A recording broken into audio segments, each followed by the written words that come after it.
Авылда җирле үзидарә советы ярдәм сорап мөрәҗәгать итәрлек бердән-бер структура булып калды, ди Олы Чакмак авыл җирлеге башлыгы Илнур Габидуллин. Бер авылдан торган җирлектә 466 кеше исәптә, шуларның 235-е эш яшендәгеләр. Мәктәпкәчә яшьтә 25, укучылар 65 бала. 5 елда 32 кеше вафат булган.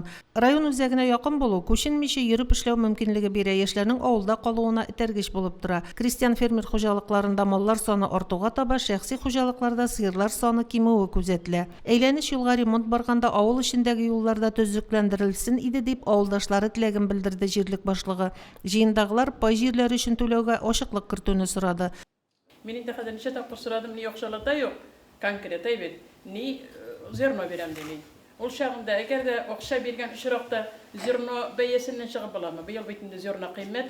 Менә бу вопрослар решать итегән. Былтыр мәсәлән берде 1 пайга 5 центнердан. Быел да шулай булган очракта зерно кыйммәт ничек булачак?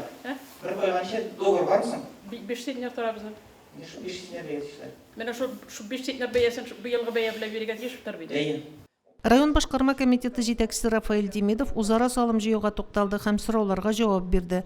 Үзегездә планлаштырабыз, үзегездә сөйләшегез, икенче елга Алла берсе санлашын калса күпме җыябыз, нәрсәгә җыябыз? Чөнки ул бетсә, безнең утта ялмый, җылда булмый. Чөнки ул тора безнең налогтан, налог безнең җыела эс. Сездә әле 12 предприниматель зарегистрированный, ансы әйбәт, кайсы авылларда ул 1-2 генә, но ансының да җитми. Зарплатага җитми, утка да җитми. Шуңа бу санлашын калдырсалар, бик әйбәт булыр.